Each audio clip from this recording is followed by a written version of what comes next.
Hello' বন্ধু-বান্ধৱীসকল, কি খবৰ? আশা কৰোঁ সকলোৰে খবৰ ভাল। বন্ধু-বান্ধৱীসকল, তোমালোকক সকলোকে স্বাগতম জনাইছো আমাৰ এই চেনেলত। ইয়াৰ আগতে আমি এটা ভিডিঅ' বনাইছিলো য'ত তোমালোকৰ নিৰ্মাণ সখী কোন লোকসকলে পাব, কাঠমিস্ত্ৰী, লেবাৰ, শ্ৰমিকসকলে পাব নে কোন লোকসকলে পাব, বা কি কি ডকুমেণ্টছ লাগিব, বা তোমালোকে কিমানকৈ টকা পাবা, সেই সকলোবোৰ তথ্য আমি ইয়াৰ আগৰ ভিডিঅ'ত আলোচনা কৰিছিলো।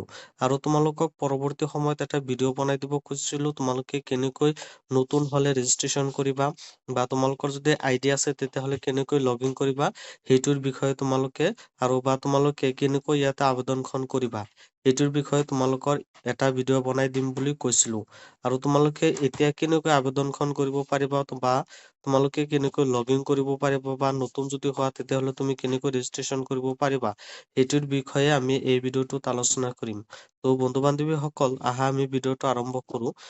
ত' ফ্ৰেণ্ডসকল, তোমালোকে যদি ইয়াতে লগ ইন কৰিবলৈ বিচৰা, বা যদি তুমি নতুন হোৱা ৰেজিষ্ট্ৰেশ্যন কৰিবলৈ বিচৰা, তেতিয়াহলে তোমালোকে নিৰ্মাণ সখী যিটো ৱেবছাইট আছে তাতে তোমালোকে যাব লাগিব। আমি ৱেবছাইটটো তোমালোকৰ কমেন্ট বক্সত দি থৈ যাম। তোমালোকে অতি সহজতে ক্লিক কৰি তোমালোকে নিৰ্মাণ সখী ৱেবছাইটত তোমালোকে যাব পাৰিবা। এতিয়া আহা, তোমালোকে যদি ইয়াতে লগ ইন কৰা তেতিয়াহলে তোমালোকৰ ইয়াতে বহুত কেইটা অপশ্যন আহিছে য'ত তোমালোকৰ লিখা আছে কনষ্ট্ৰাকচন ৱৰ্কাৰ, তাৰপিছত কনষ্ট্ৰাকচন ৱৰ্কাৰ, তাৰপিছত তোমালোকৰ তলত লিখা আছে অনবৰ্ডিং ৰেজিষ্ট্ৰেশ্যন, তাৰপিছত তোমালোকৰ বহুত কেইটা অপশ্যন আছে। ইয়াতে তোমালোকৰ প্ৰথম যিটো নিউ ৰেজিষ্ট্ৰেশ্যন আছে তাতে তোমালোকে ক্লিক কৰি দিবা। ইয়াতে ক্লিক কৰি দিয়াৰ লগে লগে তোমালোকৰ অলপ স্ক্ৰল কৰি তলপিনে আহিবা। ইয়াতে লিখা আছে যদি আপোনাৰ হাতত এই ধৰণৰ কাৰ্ড আছে তেন্তে য়েছত ক্লিক কৰক, অন্যথায় নো ক্লিক কৰক। আইডেন্টিটি কাৰ্ড মানে তোমালোকৰ ইয়াতে দিয়া আছে আপুনি অসম বিল্ডিং আৰু অন্যান্য নিৰ্মাণ শ্ৰমিক কল্যাণ বোৰ্ডৰ পঞ্জীয়নভুক্ত শ্ৰমিক হয় নেকি, আৰু এই ধৰণৰ যিকোনো আইডি কাৰ্ড আছে নেকি। যদি তোমাৰ আছে তেতিয়াহলে তুমি য়েছ বুলি ক্লিক কৰিবা, আৰু যদি নাই তেতিয়াহলে তুমি নো বুলি ক্লিক কৰিবা। যিহেতু আমাৰ নাই, ইয়াতে নো বুলি ক্লিক কৰিম। ইয়াতে ক্লিক কৰাৰ লগে লগে তোমালোকৰ এটা পৰ্টেল খোলা খাইছে, যেনেকুৱা তোমালোকৰ লিখা আছে eligibility criteria age of the construction worker shall be between 18 to 55 years. মানে যদি তুমি ইয়াতে আবেদন কৰা, বা যদি তুমি ৱৰ্কাৰ হোৱা, তেতিয়াহলে তোমালোকৰ 18 বছৰৰ পৰা 55 বছৰ হ'ব লাগিব, তেতিয়াহে তুমি আবেদনখন কৰিব পাৰিবা। মানে তোমালোকৰ ইয়াতে বহুত কেইটা এলিজিবিলিটি ক্ৰাইটেৰিয়া তোমাৰ দিয়া আছে, তোমালোকে চাই ল'ব পাৰিবা। যেনেকুৱা তোমালোকৰ must be registered on eShram and have eShram UAN number, মানে তোমালোকৰ ইশ্ৰাম কাৰ্ডখন লাগিব। তাৰপিছত তোমালোকৰ ডকুমেণ্টছৰ বিষয়ে অলপ আলোচনা কৰিছিলো তাতে, বা সেই ভিডিঅ'টোত আলোচনা কৰিছিলো। ইয়াতো অলপ তোমালোকৰ দিয়া আছে। ৰেজিষ্ট্ৰেশ্যন কৰাৰ আগতে তোমালোকৰ কৈ যাওঁ, প্ৰেজেন্ট এড্ৰেছ প্ৰুফ মানে তোমালোকৰ voter ID card, Aadhaar card, ration card, bank passbook, তোমালোকৰ যিকোনো এটা থাকিলে তোমালোকৰ ইয়াতে হৈ যাব। তাৰপিছত তোমালোকৰ আধাৰ কাৰ্ডৰ লগত বেংকৰ পাছবুক তোমালোকৰ লিংক থাকিব লাগিব। তাৰপিছত তোমালোকৰ ইয়াতে 3 নম্বৰ যিটো অপশ্যন দিয়া আছে, মানে তুমি যদি ৱৰ্কাৰ হোৱা তেতিয়াহলে তোমালোকৰ মিনিমাম 90 দিন তোমালোকৰ কাম কৰাৰ এক্সপিৰিয়েঞ্চ থাকিব লাগিব, তেতিয়াহে তুমি আবেদনখন কৰিব পাৰিবা। তাৰপিছত তোমালোকৰ ইশ্ৰাম কাৰ্ডখন লাগিব, আৰু ইয়াতে কৰিব নালাগে, জাষ্ট তোমালোকৰ ইশ্ৰাম কাৰ্ড খনৰ যিটো নাম্বাৰ আছে সেই নাম্বাৰটো লাগিব। তাৰপিছত Aadhaar card for entering correct ID number in the form not for uploading. তাৰমানে তোমালোকৰ আধাৰ কাৰ্ডখনো আপলোড কৰিব নালাগে, কিন্তু তোমালোকৰ ইয়াতে আধাৰ কাৰ্ডৰ নাম্বাৰটো লাগিব। তাৰপিছত তোমালোকৰ লিখা আছে do you have an eShram card, তোমালোকৰ ইশ্ৰাম কাৰ্ড আছে নে নাই। তোমালোকৰ ইশ্ৰাম কাৰ্ডটো থাকিবই লাগিব, তেতিয়াহে তুমি ইয়াতে আবেদনখন কৰিব পাৰিবা। তোমালোকে ইয়াতে য়েছ বুলি ক্লিক কৰি দিবা। তাৰপিছত তোমালোকৰ যিটো টাৰ্মছ এণ্ড কণ্ডিশ্যন আছে সেইটো তোমালোকৰ ক্লিক কৰি দিব লাগিব। I have read and agree to the terms and condition, সেইটো তোমালোকে ক্লিক কৰি দিবা। যিহেতু তুমি নতুন, সেয়েহে তোমালোকৰ যিটো নিউ ৰেজিষ্ট্ৰেশ্যন আছে সেই নিউ ৰেজিষ্ট্ৰেশ্যনত তোমালোকৰ ক্লিক কৰিব লাগিব। তোমালোকৰ যদি পূৰ্বৰ পৰা আইডি থাকে তেতিয়াহলে এইটো বেলেগ কথা, আৰু যদি তুমি নতুনকৈ বনাবলৈ খুজিছা, আমি সেইটোৰ বিষয়ে ভিডিঅ' বনাই আছো, সেয়েহে আমি ইয়াতে প্ৰচিড টু নিউ ৰেজিষ্ট্ৰেশ্যন আছে তাতে ক্লিক কৰি দিম। ইয়াতে ক্লিক কৰাৰ লগে লগে তোমালোকৰ যিটো ভেলিড মোবাইল নাম্বাৰ আছে সেই মোবাইল নাম্বাৰটো ইয়াতে এণ্টাৰ কৰিব লাগিব। এণ্টাৰ কৰাৰ পিছত তোমালোকৰ এটা OTP আহিব।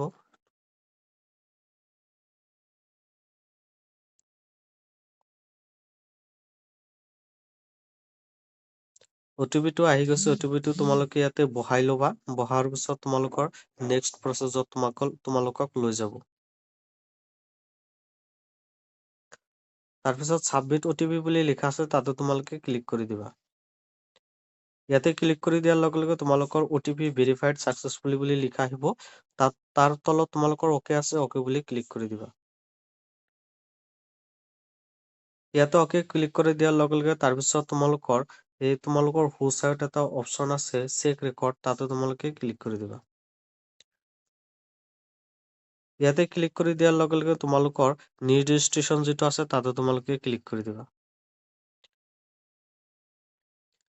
ইয়াতে ক্লিক কৰি দিয়াৰ লগে লগে তোমালোকৰ ইয়াতে এটা ডাটা আছে, the board will consider the other data to be final before you proceed. Make sure that your other data, especially name and date of birth, is correct. If not, please update your other data and then apply. মানে তোমালোকৰ ইয়াতে কৈছে তোমালোকৰ আধাৰ কাৰ্ডৰ সবখিনি address বা তোমালোকৰ আধাৰ কাৰ্ডৰ যিবিলাক ডাটা আছে যেনেকুৱা তোমালোকৰ ডেট অফ বাৰ্থ সেইবিলাক তোমালোকৰ কাৰেক্ট থাকিব লাগিব। মানে অন্যান্য যিকোনো ডকুমেণ্টছ আছে সেই ডকুমেণ্টছৰ লগত তোমালোকৰ ইয়াতে আধাৰ কাৰ্ডৰ লগত কাৰেকশ্যন থাকিব লাগিব বা কাৰেক্ট থাকিব লাগিব। যদি নাথাকে তেতিয়াহ'লে তুমি আগতে আপডেট কৰি ল'বা, তাৰপিছত তোমালোকে ইয়াতে আবেদনখন কৰিবা। তাৰপিছত তোমালোকৰ ইয়াতো য়েছ আৰু ন' বুলি অপশ্যন আছে, য়েছ বুলি যিটো অপশ্যন আছে তাতে তোমালোকে ক্লিক কৰি দিবা। ইয়াতে ক্লিক কৰি দিয়াৰ লগে লগে তোমালোকৰ সন্মুখত ডিষ্ট্ৰিক্টটো চিলেক্ট কৰিবলৈ আহিছে, তোমালোকে ডিষ্ট্ৰিক্টটো চিলেক্ট কৰি লৈ ল'বা। তাৰপিছত অফিচ মানে তুমি কোনটো লেবাৰ অফিচৰ আণ্ডাৰত পৰা সেইটো তোমালোকে ইয়াতে চিলেক্ট কৰিবলৈ দিছে। যদি মই জাষ্ট খালি ইয়াতে তোমালোকক দেখুৱাৰ কাৰণে মই এটা ডিষ্ট্ৰিক্ট মাৰিছো বা তোমালোকক শ্ব' কৰাৰ কাৰণে তোমালোকক দেখাই আছো। তোমালোকৰ যিটো লেবাৰ অফিচ হয় সেইটো তোমালোকে চিলেক্ট কৰি লৈ ল'বা বা তোমালোকৰ যিটো ডিষ্ট্ৰিক্ট হয় সেই ডিষ্ট্ৰিক্টটো তোমালোকে ইয়াতে চিলেক্ট কৰি লৈ ল'বা। এইটো চিলেক্ট কৰাৰ লগে লগে তোমালোকৰ ফোন নম্বৰটো অট'মেটিকলি বহি যাব। তাৰপিছত তোমালোকে I agree to the terms and condition of UIDAI তাত তোমালোকে ক্লিক কৰি দিবা। ইয়াতে ক্লিক কৰি দিয়াৰ লগে লগে তোমালোকৰ সন্মুখত এটা তোমালোকৰ অডিঅ' আহিছে, অডিঅ'টো তোমালোকে শুনিব পাৰা বা যদি তুমি এইখিনি পঢ়িব বিচৰা তেতিয়াহ'লে পঢ়িব পাৰা, আৰু যদি তুমি পঢ়িব নিবিচৰা তেতিয়াহ'লে I agree মই মানি লওঁ বুলি তাতে তোমালোকে ক্লিক কৰি দিবা। ইয়াতে ক্লিক কৰাৰ লগে লগে তোমালোকৰ যিটো আধাৰ নাম্বাৰ আছে সেই আধাৰ কাৰ্ডৰ নাম্বাৰটো তোমালোকৰ ইয়াতে বহাব লাগিব আৰু তোমালোকৰ এটা OTP আহিব, সেই OTPটো তোমালোকৰ ইয়াতে বহাব লাগিব। আমি আধাৰ কাৰ্ডটো আগতে বহাই লওঁ, তাৰপিছত ভেৰিফাই কৰি লওঁ।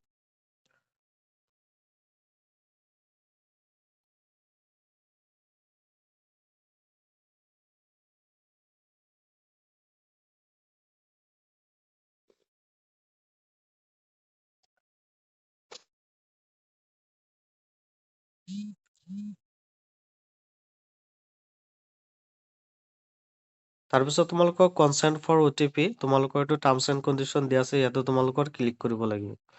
ইয়াতে ক্লিক কৰাৰ পাছত তোমালোকৰ যিটো OTP আছে সেই OTPটো তোমালোকে ইয়াতে বহাব লাগিব।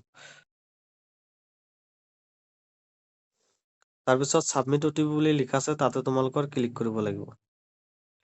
ইয়াতে ক্লিক কৰাৰ লগে লগে তোমালোকৰ প্লিজ ৱেইট বুলি লিখা আহিব আৰু তোমালোকৰ আধাৰ কাৰ্ড KYC কমপ্লিট লিখা হৈ গৈছে বা তোমালোকৰ ছাকচেছফুল হৈ গৈছে বুলি তোমালোকৰ ইয়াতে লিখা আহিব। তাৰপিছত তোমালোকৰ অলপ তলতে দেখা পাবা ৰেজিষ্টাৰ নাও বুলি লিখা আছে, তাতে তোমালোকে ক্লিক কৰি দিবা।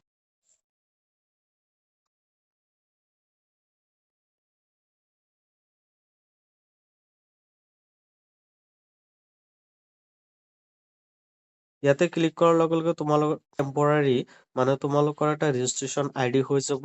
সেই ID অনুসৰি তোমালোকৰ এইটো পিছত তোমালোকৰ এই ID টো লাগিব আৰু এই ID টোৰ জৰিয়তে তোমালোকে ষ্টেটাছটো ট্ৰেক কৰিব পাৰিবা আৰু তোমালোকৰ এইটো এক্সনটো ফাইনেল ছাবমিট মাৰিব পাৰিবা। মানে এই ID টোৰ জৰিয়তে তোমালোকে আবেদনখন কৰিব পাৰিবা আৰু পিছত তোমালোকৰ ষ্টেটাছটো চেক কৰিব পাৰিবা।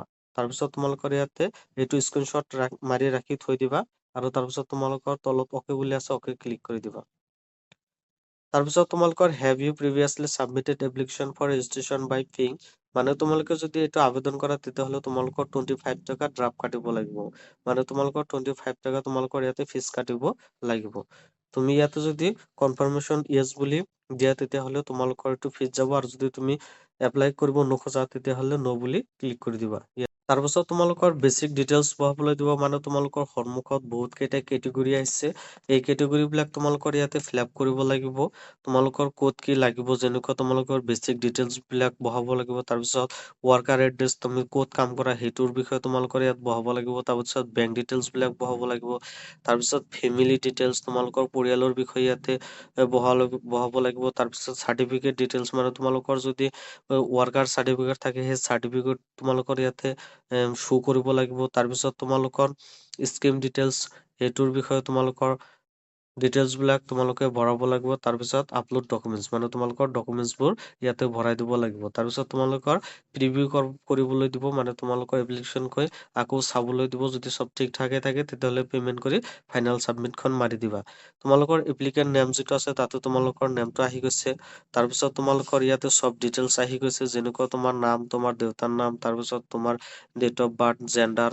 তাৰপিছত তোমালোকৰ ইশ্ৰাম কাৰ্ড আছে যদি তুমি ইয়াতে ইশ্ৰাম কাৰ্ডখন দি দিবা নাম্বাৰটো। তাৰপিছত তোমালোকৰ চিলেক্ট মাৰ্চিয়েল ষ্টেটাছ, মানে তুমি মেৰিট না আনমেৰিট সেইটো তোমালোকে বহাই দিব লাগিব। তাৰপিছত চিলেক্ট কেটেগৰী, তোমালোকে কেটেগৰীটো চিলেক্ট কৰিব লাগিব। তাৰপিছত তোমালোকৰ মোবাইল নম্বৰটো অট'মেটিকলি চিলেক্ট হৈ আছে।